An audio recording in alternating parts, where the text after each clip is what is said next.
We have an Insurrection Act for a reason. If I had to enact it, I'd do that. President Trump's threat to invoke the Insurrection Act is sparking concern among critics. Minutes ago, President Trump has issued a threat to invoke the Insurrection Act.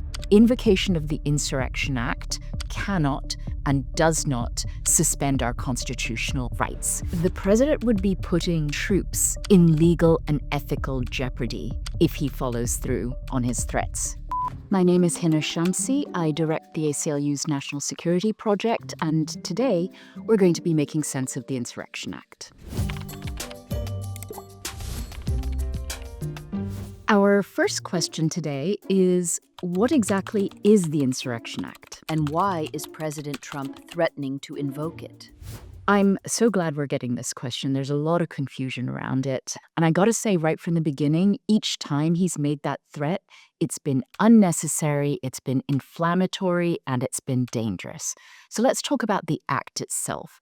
The Insurrection Act gives the president the authority to use federal troops to carry out law enforcement or police civilians in certain extreme and rare emergencies. And that makes sense because the general rule in our system is that the federal troops should not be policing our communities. We've long recognized that the unchecked power to do that can lead to tyranny and tremendous civil rights and civil liberties violations. So we have another question, which is, how is insurrection defined? Well, that's one of the problems with the act itself, and we and so many others have criticized it for decades as being vague and overbroad because it doesn't really contain definitions of these terms like insurrection or rebellion or enforcement of law. But here's what's important to know about the practice, which is that Congress, the courts, and the executive branch have treated invocation of the Insurrection Act as a last resort to put down, for example, forcible state resistance to a court order or to enforce federal rights when state authorities are entirely unwilling or unable to do so. The last time that a president invoked the Insurrection Act without a state governor's consent Was when President Johnson called out federal troops because Alabama state troopers had attacked peaceful protesters on Bloody Sunday. So think about that. What the president has threatened is very, very far from that scenario. Our next question is the Insurrection Act the same as martial law? I cannot tell you how many times I have been asked this question. I'm so glad to answer it, which is no, absolutely not. And let's clarify the difference. Martial law is the replacement of civilian government by military government. And that is really extremely rare.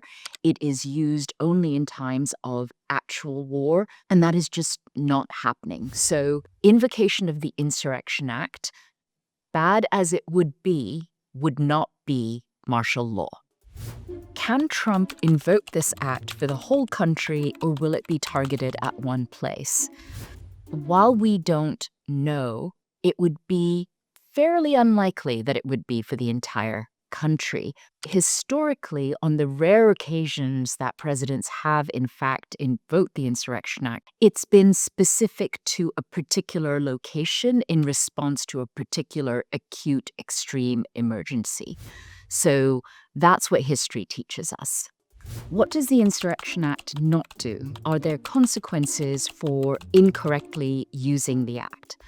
Well, another excellent question, because the first thing to know is that invocation of the Insurrection Act does not suspend our constitutional rights. The conduct of any troops, military troops, and armed federal agents, for that matter, is governed by the safeguards of our Constitution. They have to respect our constitutional rights to peaceful assembly, freedom of speech, due process. If troops violate those constraints, they and their leadership must be held accountable. We at the ACLU, our affiliates around the country, have been filing lawsuit after lawsuit when federal agents, armed, militarized, masked, have violated people's constitutional rights with their conduct. And it's all the more reason for us to know our rights and assert them. And I would very much encourage people to look at our Know Your Rights materials and our Eyes on ICE training on our website. And now we have, can the Insurrection Act be stopped or challenged by a judge Or by states? you can absolutely expect that there will be lawsuits that will be filed in order to challenge it. Look at the record of the district courts and, in fact, the Supreme Court when President invoked another statute in the last year. And court after court said there is no factual, evidentiary, or legal justification for the president's actions. I think in the longer term, we also need Congress to act. They can pass legislation that narrowly constrains the terms of the Insurrection Act so that the kinds of threats that the president is making cannot be carried out, and no president can do that again.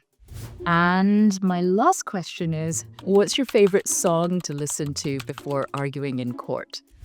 Before my first argument as an ACLU lawyer, a friend here made me CDs, I guess we call them playlists now, and she called it Dancing Revolutionaries. It is songs that are from peace and justice movements around the world, but also just like that heavy rock beat that I need to listen to before an argument. So there are other things on it, Springsteen, Dylan, I've added Dolly Parton, and we won that argument. So my superstition is to listen to that before arguments, before I've testified in Congress. I sometimes even listen to it when my colleagues are arguing just to make sure the vibes are added to their vibes.